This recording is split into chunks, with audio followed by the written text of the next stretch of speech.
Morning, જય Shri Krishna. New બ્લોગમાં welcome છે. જુઓ, જય શ્રી કૃષ્ણ. જય શ્રી કૃષ્ણ. તૈયારી શેની ચાલુ છે? વરસી વાળવાની છે ને બાની.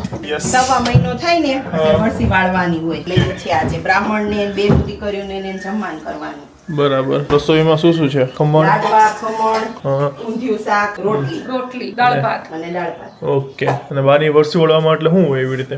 કાંઈ ના હોય ખાલી જમવાનું. બ્રાહ્મણ નું ઘર કહેવાનું હોય અને બ્રાહ્મણ ને સીધો દેવાનો અને બેનું દીકરીઓ હોય એને કહેવાનું એકમાં હમાઈ ગયું અને આપણા કુટુંબ આ નહીં ગયું આપણે. બરાબર. આપડા બીજા તો ભાઈ અહીં છે નહીં આપણે જ છીએ એટલે આપડા ત્રણેય ઘર ને ફયું બે હા, ઓકે. શું લાડવા, ખમણ? દાળ ભાત ઊંધિયું અને સ્વામિનારાયણ ની રોટલી નીતલાંથી બે પડવાળી રોટલી બનાવી છે અમારા રસોઈયા અમારા અહીં. પદ્માણી પરિવારના રસોઈયા છે. અને અમારા એક ફઈ અહીંયા આવી ગયા છે. જય શ્રી કૃષ્ણ. બોલો. જય શ્રી કૃષ્ણ બધાને. જય શ્રી કૃષ્ણ. પણ 3 વાર આવી ગયા રૂમમાં. હજી તો વ્લોગ ચાલુ નથી કર્યો. મેં કીધું મારે કામ પતે પછી કરું ને ચાલુ. ચાલુ કરી દીધો ને મેં આજે. તમે કરી દીધું ચાલુ? મેં જ ચાલુ કર્યો. તો હાલો, બાની વર્ષે વળવાની આજે તો સરસ મજાનો સુવિચાર આપી દો એના ઉપર. આજનો સુવિચાર એ છે, આજના સમયની સાચી અને કડવી હકીકત એ છે કે જેમણે સંબંધ માટે સમય કાઢ્યો છે ને, સંબંધ બનાવવા માટે જેણે સમય કાઢ્યો છે ને એને કોઈ તકલીફ નથી. પણ જેને સંબંધમાં પાછળ કોઈ સમય જ નથી આપ્યો ને એને અત્યારે સમય કાઢવા માટે સંબંધો નથી. સાચી વાત. હું કેવું ફરી તમારું આંબળા? સાચી વાત ને? કીધું આમ સમજ્યા તમે કે જ્યાં લોકો પાછળ જે ઘસાણા છે એને બધા આવે, જ્યાં તમે હાવ કોઈ ગયા જ ન હોય તો તમને ત્યાં કોણ આવે? ખાલી પૈસા કહી સમય જ દીધું. ન કાઢ્યો હોય, પૈસા વાળા દોડ્યા હોય, હાવ કોણ આવે? સાચી વાત, સાચી વાત. જો એ અમદાવાદ જો કેવી ગરમી છે. દિરાવી મસ્ત ટાઈમે વહી ગઈ છે. અને અહીંયા જો અમારા બા. જય શ્રી કૃષ્ણ બા.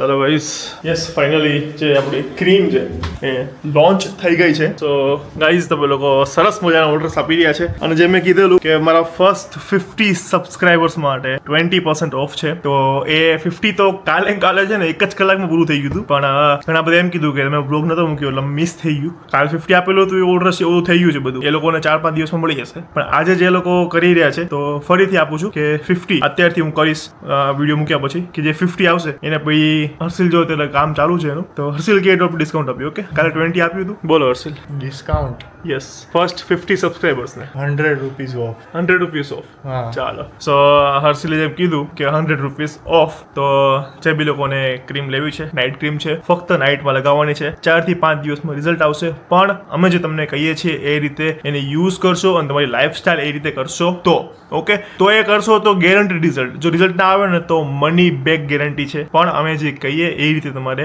ફેસ પર બધું કરવાનું છે. ઠીક છે? અને કોઈ પણ પ્રકારના પિમ્પલ હશે, પિગમેન્ટેશન, ડાર્ક, મમ્મી જોયું છે તમે 15 વર્ષ જૂના જે દાજ હતી એ બી ઓછી થઈ ગઈ છે. સીધી વસ્તુ છે કે 15 વર્ષ જૂની દાજ છે એમાં 4-5 લેયર પડી ગયા હોય અંદર. ઓકે, તો કોઈ પણ પ્રકારની વસ્તુ હોય ને એ ઉપરના 3-4 વસ્તુ કાઢી શકે, અંદર સુધી ના જઈ શકે એટલી બધી. એવું કંઈ બન્યું જ નથી. તો આનાથી આટલું બધું તો ઓછું થઈ ગયું છે. અને આપણે 1000 રૂપિયા બહાર નાખીએ છીએ દવા મામલામાં. તો આ તો એક નોમિનલ વસ્તુ છે. સો ટ્રાય કરો. ઇફ સારી લાગે છે તો પછી લ્યો. એ રીતે છે. સો નંબર મારો વોટ્સઅપ નંબર આપું છું. વોટ્સઅપ પર મેસેજ કરો. જલ્દી મેસેજ કરજો. કાલે એક જ કલાકમાં 50 પૂરી થઈ ગઈ હતી. સો પછી આજે પછી છે ને કાલ ઘણા લોકો એવું કીધું હતું કે યાર અમે આવી રીતે ના ચાલે, આમ છે તેમ છે. તો યાર થોડું જલ્દી કરજો કારણ કે 50 એટલે 50. પછી યાર એવું ના થાય કે 50 પૂરા થઈ જાય પછી તમે એમ કહો કે યાર કે મોડા પડે ને એવી રીતે. પણ શું કરીએ? પણ તો બી છે ને મોડા પડે તો બી આપણો નોમિનલ ચાર્જ છે જે બી રેટ છે એનું એકદમ નોમિનલ રાખ્યો છે. ક્રીમનું કોસ્ટિંગ જેટલું ઓછું થઈ શકે ને એટલું મેં કર્યું છે. અને યસ, નજીકના સમયમાં એટલે કે વિધિન અ વીકમાં હું બીજી પણ 2-3 પ્રોડક્ટ લાવી રહ્યો છું. અત્યારે બધાનું પ્રોસેસિંગ તો ચાલુ જ છે. અમુક કોસ્ટિંગ ને બધું ડિસાઇડ કરવાનું બાકી છે. એટલે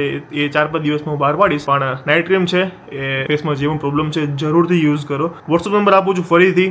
ફર્સ્ટ 50 સબસ્ક્રાઇબર્સને જ્યાં સબસ્ક્રાઇબ કરેલું હોય એનો સ્ક્રીનશોટ મોકલી દો. પછી જે તમને કોડ આપશે QR કોડ એમાં પેમેન્ટ કરીને મોકલી દો. એડ્રેસ મોકલી દો, તમારું નામ મોકલી દો, તમારો ફોન નંબર મોકલી દો. એટલે તમને ઓર્ડર ડિસ્પેચ થઈ જશે. તમને એનું નોટિફિકેશન પણ આવી જશે. ઓકે, તો ચાલો આપણે આજનો બ્લોગ આજે કન્ટિન્યુ કરીએ. ઘણા બધા કામ છે, ઘણા બધા પ્રોડક્ટ, ઘણા બધા ઓર્ડર ડિસ્પેચ કરવાના આજ જવાના છે કારણ કે કાલે બહુ બધા ઓર્ડર આવ્યા છે. કેટલા આવ્યા છે હું તમને કાઉન્ટ કરીને હમણાં તમને કહું છું. ચાલો ગાઈસ, બાય બાય.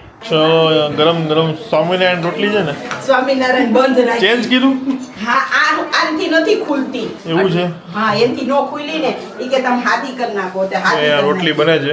આ બધું થોડું જોજો. અહીંયા જો ખમણ, લાડવા, કાંદા.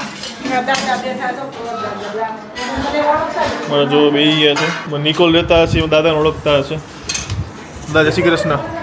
દાદાને પૂછ હું કે આ વર્ષીનું મહત્વ હું નાની અત્યારે રહેવા દો જમી કાઢીને પછી જમી અત્યારે જમતા જમતા ગયો તો તમને ખબર પડે વર્ષીનું મહત્વ એવું છે કે લાઈવ કર્યા જેવું નથી, પછી કરશું આપણે શાંતિથી એની શાંતિથી. 5 મિનિટ ચર્ચા કરશું. ઓકે કે વર્ષી શું કામ કરવામાં આવે છે? કારણ કે વર્ષી ચાલો. વર્ષી કરવામાં આવે. તમારા ભાઈ છે હર્ષિલે લાડુ આપ્યો. વર્ષે હોય, હો. બાની વર્ષીનો લાડવો ખાવો પડે. એટલે વર્ષીનું મહત્વ હું દાદા સમજાવે છે, બધા બેઠા છે, અમારા કુમાર બેઠા છે, અમારો મત્સ્યભાઈ દીકરો બેઠો, અમારા 2 ભાઈઓ બેઠા છે ના કેતન દાદા. બોલો હવે વર્ષી વિશે વર્ષી સમજાવો. એટલે કોઈ પણ માણસનું મૃત્યુ થાય, બેનો ભાઈનું કોઈનું, તો એની અંદર 1 વર્ષ સુધી પ્રતિદિન એક દીવો મૂકવાનો હોય છે શિવાલયની અંદર, મૃત્યુથી લઈ અને 1 વર્ષ સુધી. અને 1 વર્ષ થાય એટલે આ તિથિ, દાખલા તરીકે આજે ચૈત્ર સુદ પાંચમ છે, તો એ પછી આવતા વર્ષની ચૈત્ર સુદ પાંચમ હોય ત્યાં સુધી 1 વર્ષ સુધી એમનો કાયમ પ્રતિદિન એક દીવો મૂકવામાં આવે. 1 વર્ષ સુધી એ જીવાત્માને યાદ રાખવામાં આવે. અને 1 વર્ષ પૂર્ણ થાય ત્યાર પછી જેમ જેમ એનો સમય વીતતો જાય એમ સમય માણસને ભૂલવાની એક દવા છે, એમ માણસને એ ભૂલે. પણ 1 વર્ષ સુધી સૂતક રાખતા, 1 વર્ષ સુધી એને યાદ રાખતા, અને પ્રતિદિન એની સાથે ઋણાનું બંધન હોય ને એમાંથી આમ મુક્ત ન થઈ શકાય, પણ પ્રતિદિન એને યાદ કરીને એક દીવો શિવાલયમાં મૂકે. આ 1 વર્ષ પૂર્ણ થાય પછી વર્ષી કરવામાં આવે. વર્ષીની અંદર એને ભાવતી ગમતી વસ્તુ બનાવી એનું દાન કરવામાં આવે. પછી બ્રાહ્મ ભોજન છે, સીધાનું દાન છે, ગાયોને ઘાસ આદિ ખવડાવે. એક કુંભ લેવામાં આવે. 1 વર્ષ દરમિયાનનું 1 કુંભનું દાન શિવાલયમાં કરવામાં આવે. અને અબાલ વૃદ્ધ બધાને જમાડી અને પછી એ વર્ષી ત્યાં પૂર્ણ કરવામાં આવે. હવે લોકાચાર પ્રમાણે રિવાજ અલગ અલગ હોય વર્ષીના, પણ વર્ષી થાય વર્ષે. એક બીજી પ્રણાલી એવી છે કે 1 વર્ષી ઋષિ પાંચમના દિવસે કરવામાં આવે. ભાદરવા મહિનાની પાંચમ હોય એને ઋષિ પાંચમ કહેવામાં આવે. એ ઋષિ પાંચમના દિવસે ઉપવાસ કરે, છઠના દિવસે પારણા કરે, અને એને સાંબા પાંચમ કહે. એ હાંબો ખાઈને રહેવાનું હોય, અને સાંબા પાંચમના દિવસે પછી છઠના દિવસે એનું પુણ્ય 1 વર્ષ દરમિયાન જે કાંઈ પુણ્ય આપણે ભેગું કર્યું એ જીવાત્માને આપવા માટેની પાંચમ એટલે પણ વર્ષી ગણાય. અને આ ઋષિ પાંચમ, આવી રીતે એની પાંચમની તિથિનો નિયમ છે. પરંતુ અત્યારના સમયને વર્તમાન પરિસ્થિતિ પ્રમાણે એવું હોય કે અત્યારે પ્રસંગો આવતા હોય, પરિવાર મોટા થઈ ગયા, સમય માણસો એટલે લોકો કોઈ એટલે 1 મહિને વર્ષી નિમિત્તે આ લોકો બધા બ્રહ્મભોજન ને બધાને બોલાવીને વર્ષી કરી નાખે. પછી જ્યારે ઋષિ પાંચમ આવે ત્યારે ફરીથી વર્ષી નિમિત્તે ઘણા એમ કે ને સારું કાર્ય કરવું હોય તો 21 દિવસે વર્ષી વાળી નાખે ઘણા. હાલે એ સારું કાર્ય તો નિયમ નથી એવો કોઈ, વર્ષી જ વર્ષી થાય. પણ આપણે ઊભી કરેલી એક પ્રણાલી છે કે એ હવે મહિને આપણે સગવડિયું ધર્મ, એટલે બાકી વર્ષી તો વર્ષે જ થાય. હવે વર્ષ દરમિયાન જ્યારે અધિક માસ આવતો હોય તો 13 મહિના થાય. એટલે અધિક માસ આવતો હોય આમ દર મહિને એનો એક પિંડદાન કરવામાં આવે. એમ 1.5 વર્ષ સુધી એના 16 પિંડ આવે, 1.25 વર્ષ સુધી, અને પછી એક વધારાનો મહિનો એટલે 17 પિંડદાન. પણ એ બધું જ્યારે મહારાજ બ્રાહ્મણ કરાવતા હોય ત્યારે એ બધું કરી નાખે. પણ એનાથી મોટી વાત છે વર્ષી એટલે આખા વર્ષનું પુણ્ય એ જીવન. 1 વર્ષ સુધી કાયમ દીવો હવે નથી મૂકવો, અને બધા ભેગા થઈને શિવજી મંદિરે એક જ દિવસે દીવો મૂક્યા 12મા દિવસે, નકર 1 વર્ષ સુધી દીવો મૂકવા જવાનું. આ બધી પ્રણાલી છે. તો દાદાએ આપણને વર્ષી વિશે જ્ઞાન આપ્યું, તો કેવું લાગ્યું એ અમને કોમેન્ટ કરજો. ચાલો, જય શ્રી કૃષ્ણ બધાને. ચલો ગાઈઝ, તો ઉનટસીલ ગયા હતા. જે પાર્સલ જે કાલના ઓર્ડર હતા એ કુરિયર કરવા માટે, એટલે જેણે બી ઓર્ડર કર્યા હતા એને હમણાં 2 કલાકમાં તમને ટ્રેકિંગ આઈડી મળી જશે, એટલે તમે એમાંથી ટ્રેક કરી શકો છો. અને બહાર ગરમી સખત છે, એટલે જો મસ્ત સિકંજી લાવ્યા છીએ. આ આવી જતો ના પાડી દીધો પેલા લાય કેટલું કીધું તો 3 લાવત કીધું હતું. બસ લે. અહીંયા રહેવા દેવા. બસ મને એટલી જ દો. મને તો ફાવે એટલી દીધી. ગાઈઝ, જસ્ટ મેં આજે હર્ષિલને પૂછ્યું કે ઓર્ડર કેટલા થયા આજના. તમે નહીં માનો, જ્યારે મેં વિડીયો લાઈવ કર્યો ને 1 વાગે, ઓકે, સો એને કીધું કે 1:45 સુધીમાં તો વોટ્સઅપ આખું ફૂલ થઈ ગયું છે. ઓકે, ફર્સ્ટ 50 એને એવી રીતે લીધા કે સૌથી નીચે ગયો, એને ટાઈમ ચેક કર્યો કે કોણે કેટલા વાગે મેસેજ કરેલો છે, અને એ પ્રમાણે એને 50 ઓર્ડર લીધા છે.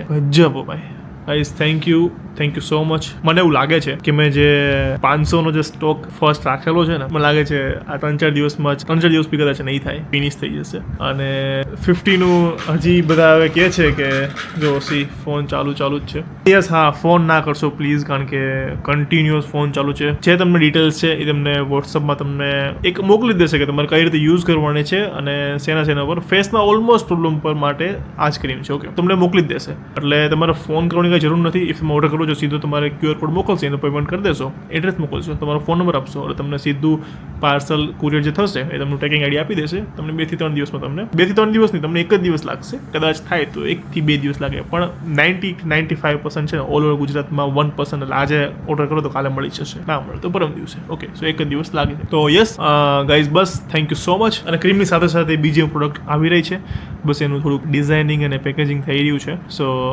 ક્રીમ મારું ફર્સ્ટ એક હતો પ્રેફરન્સ કે ચલો લોકોનો તમારો રિસ્પોન્સ હશે તો આપણે બીજી આગળ વધીશું. તો સારો એવો રિસ્પોન્સ છે. અને એક વસ્તુ એ કે પણ તમે જ્યારે પણ ક્રીમ લગાવવાની સ્ટાર્ટ કરો છો, જેમ કે આજથી સ્ટાર્ટ કરો છો, સો આજનો એક ફોટો લઈ લેજો વિધાઉટ ફિલ્ટર, કોઈ પણ વગરનો, અને 5-6 દિવસ પછી ફરીથી એક ફોટો લેજો, સો તમને રિઝલ્ટ જોવા મળશે. ઓકે, અને રિઝલ્ટ કેવું છે પ્લીઝ અમને વોટ્સઅપમાં લખીને મોકલજો, કારણ કે અમને પણ ખબર પડે કે તમને કેવું મળી રહ્યું છે, સો અમને પણ એ ખ્યાલ આવે. ઠીક છે, અને અમારી ફર્સ્ટ પ્રાયોરિટી ઓલવેઝ કસ્ટમર્સ રહેશે. સો જે બી ફીડબેક હોય એ પ્લીઝ કમેન્ટ્સમાં કે પછી વોટ્સઅપમાં જરૂર આપજો. Thank you. ચાલો ગાઈસ, તો હું અત્યારે ત્યાં જઈ રહ્યો છું જ્યાં મારું બધું પેકેજિંગ થઈ રહ્યું છે. એક વાટો મારતા હોઉં અને તમને હમણાં દેખાડીશ. આજના કરતાં કાલના બ્લોગમાં તમને એ પણ દેખાડીશ. ઠીક છે, આપણે બધું ટ્રાન્સપરન્ટ, બધું પ્રોપર રીતે રહેવાનું છે, કારણ કે આપણું રિલેશન કોઈ શોર્ટ નથી. અને મારે એવું પણ નથી કે છે ને કે બસ તમને આપીને છૂટું થઈ જવું છે, કારણ કે આપણે 4-5 વર્ષથી આપણે તમારી સાથે જોડાયેલો છું, અને જ્યાં સુધી વિડીયોઝ બનાવીશ ત્યાં સુધી આપણે સાથે જ રહેવાના છીએ. આ તો બસ એક વસ્તુ હતી કે મમ્મીએ યુઝ કરી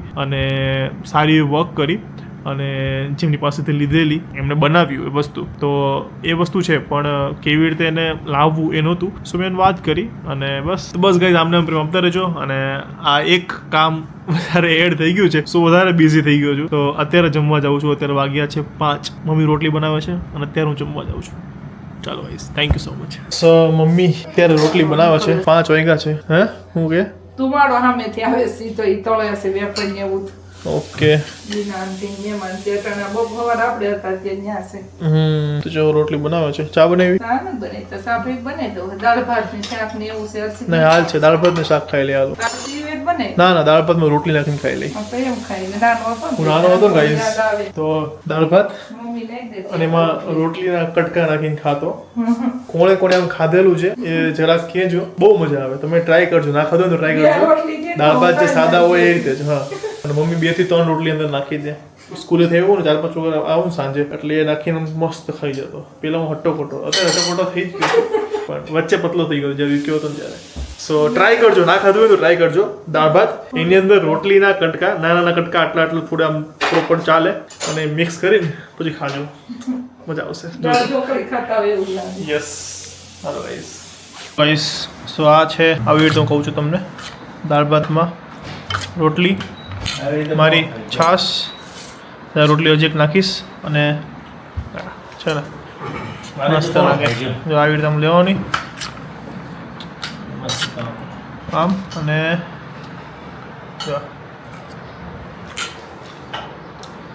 મસ્ત. તો ગાઈઝ ચાલો, સાંજ નહીં તો 9:30 થઈ ગયા. આજનો દિવસ તો ક્યાં ખબર જ નહીં પડી, કારણ કે ક્રીમમાં તમારા બધાને એટલા મેસેજ ને કોલ, મારા માણસો થાકી ગયા રીતસરના, અને હર્ષિલભાઈ તો સખત ગુસ્સે થઈ ગયા છે, કારણ કે બધા તમે કોલ્સ નકરા કર્યા કરો છો, ફોન ના કરશો. વોટ્સઅપ પર જે લોકો મેસેજ કરે છે, પ્લીઝ પેશન્સ રાખો, સામેથી તમને મેસેજ આવશે અને તમારો ઓર્ડર ફાઇનલ થઈ જશે. બાકી અત્યારે પપ્પા જઈ રહ્યા છે દેડી, કારણ કે ખિલોરી માતાજીએ જે ગયા વર્ષે આપણે પાટોત્સવ હતો એનો આજે 1 વર્ષ પૂરું થયું છે. કાલે મૂર્તિ પ્રતિષ્ઠાનું 1 વર્ષ પૂરું. યસ, તો કાલે પાટોત્સવ છે, માતાજીનો યજ્ઞ છે અને હવન છે. કાલે જ છે ને? 25 કાલ તો પપ્પા ઓકે, હા, 25/4/25. યસ, કાલે મારે એક બીજું કામ છે ને બેંકનું, એટલે એ બતાવીશ. ઓકે, તો હર્ષિલ તારે મૂકવા જાય છે અને કન્ટિન્યુઅસ કોલ ચાલુ છે. સો ગાઈઝ 10 વાગ્યા પછી પ્લીઝ કોલ ના કરશો. 10 થી 9 વાગ્યા પછી, કારણ કે 9 વાગે અમારા જે માણસ રાખેલા છે એ બી જતા રહે છે.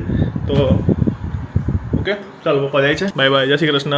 ગામડાના બ્લોગ મોકલજો, આપણા મિત્રોને ગામડાનું ઘર દેખાડજો. ઓકે, ક્લિપ લઈ લેવાની. યસ, હવનની ક્લિપ લઈ લેવાની. ઓકે, ચાલો. જય શ્રી કૃષ્ણ. હાલો મૂકવા.